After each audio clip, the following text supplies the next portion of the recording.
everyone! In this video, we've got a special task ahead of us, restoring some damaged nails. We'll be doing nail extensions on trapezoidal nails that also happen to grow upwards. And to make matters worse, we will do a manicure on an already done manicure, which means I will explain in the process. So, let's get started.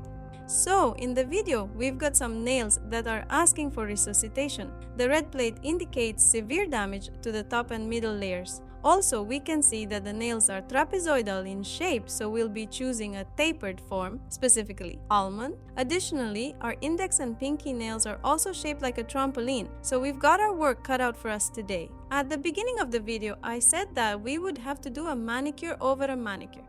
What does that mean? Jiggle decided to do a nail cleaning herself before visiting me, and that usually means that there can no longer be any question of the cleanest manicure because the cuticle is already damaged and we will not torture it further. In general, today's video will not have an ideal picture, and I completely forget about aesthetics. Our task is to restore the nails and do what is in our power. Where did the trouble start for the girl? She had been going to her previous nail tech for quite a long time until at one point there were liftings in the cuticle area a week after the procedure. And every time it only got worse, the girl was annoyed by this and she bit off the coating, which only exacerbated the situation. And now we have what we have. I will not say who is to blame here, the nail tech or the girl, because I do not know all the details. This is just a story from the client. And we got to the uncut cuticle trim. During processing with a drill bit, I cleaned off all these particles a little, but you could see that the girl still felt everything, and I did not go in deeply. So we remove only what will interfere with our work, then we will remove it with a buffer. However, if you encounter such cases, pay close attention to the client's reaction to avoid worsening the situation. The same applies to lifting the cuticles. In such cases, be very careful and do not press on the plate because it is already overall filed. It may seem to you that I am doing everything very abruptly, but in fact, no, I have not worked so slowly and gently for a very long time. Degrease the nails and apply preparatory products. First a dehydrator and then Ultra Bond. It will be a very big mistake to apply an acid primer to such nails to create a grip. You will create it, but then there will be a chemical burn which will most likely turn into onycholysis. Be careful.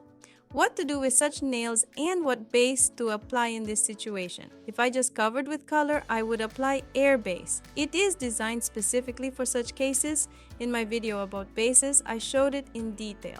However, since I'm going to continue working with gel, I need a flexible substrate. There will be advantages here because a thin substrate will prevent burns and will not damage the nail plate even more. And the gel on top will fix the nail well and provide protection. Next, we picked out the forms, and I'll tell you my little secret, how I work in such cases with gel.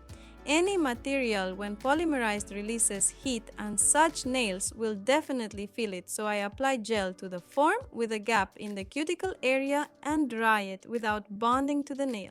What does it give me? First, the client will not feel the burning. Second, I will never have flows under the nail and into the side walls.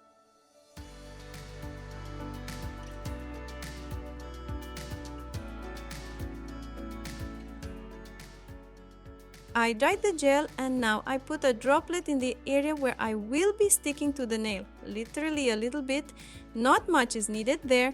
Then already imprinting on the finger, I pick it up with a UV lamp, flip the finger over and fill the void under the nail, thereby adding gel thickness for strength and wearability. Plus, I can now smooth the underside of the nail to perfection, so as not to have to file anything out later. Do you see how many advantages this method has? Drying in the lamp, removing the form, and looking at how beautifully everything turned out. All that remains is to file to length and do leveling with the same gel. One more point regarding trapezoidal nails. If you don't want to fight sidewall onycholysis, then don't clamp the arch at the trapezoid because sooner or later onycholysis will appear there. We shortened the length a little as it will interfere with the girl, and we shaped them into almonds. As for lifting the upper nails and how to fix them, it would seem simple. You need more material on the side of the cuticle, but we already have damaged nails and we cannot give more material there because it will be a heavy load. So it turns out the nails will still be lifted? Yes, they will be. And this needs to be explained to the client that until the nail plate fully recovers, there will be no significant volume on the nails. Alternatively, we offer to completely remove the coating and walk like that for about 4 months until the plate fully regrows. Let's do some alignment with gel. First, we completely coat the plate. Then we put a small drop of gel near the cuticle and spread it evenly over the nail. Help yourself with a thin brush to guide the material where you need it to go, because it won't flow there by itself. Then cure it in the lamp.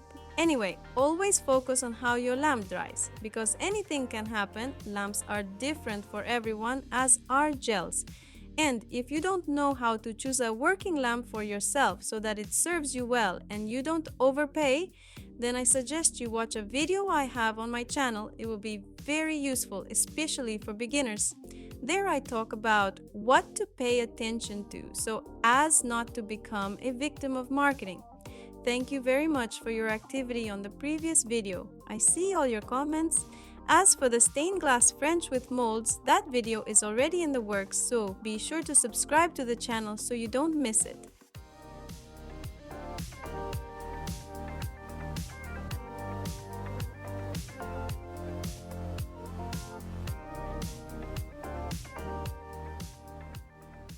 Once again, start by creating a wet surface so the gel will be much easier and faster to distribute. Then put a drop and distribute it. Many work with flat gel brushes, but they are not convenient for me. I have this old brush for all occasions, as you can see. And of course, you work with the brush that is comfortable specifically for you. Do not forget to flip the finger over and check for evenness of the surface.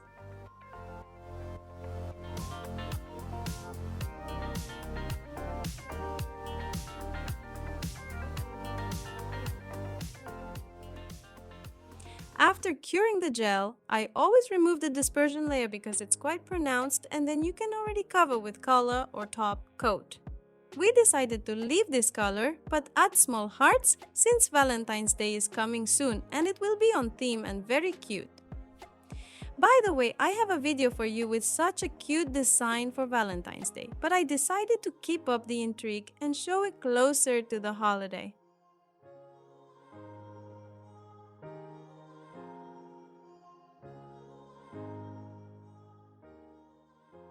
We did the design. Now we cover everything with top coat. We chose a glossy top coat to highlight this sweetness. I cover with a thin layer without leveling and cure in the lamp for 2 minutes.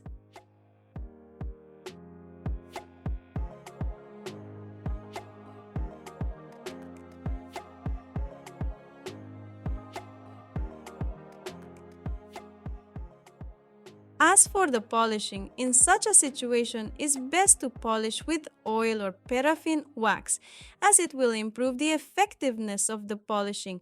And do this at the very end, but not touching the coating, so that it does not become cloudy. Polishing still has these small particles that can spoil the shine from glossy top coat. Well, this is what we got. Let me know in the comments if we managed to transform the nails and what you think about the nuance with the nail extensions that I showed you. Thank you very much for watching this video. Don't forget to like it, as it motivates me to create more useful content for you. Also, don't forget to subscribe to the channel. I won't say goodbye for long. Bye bye, beauties!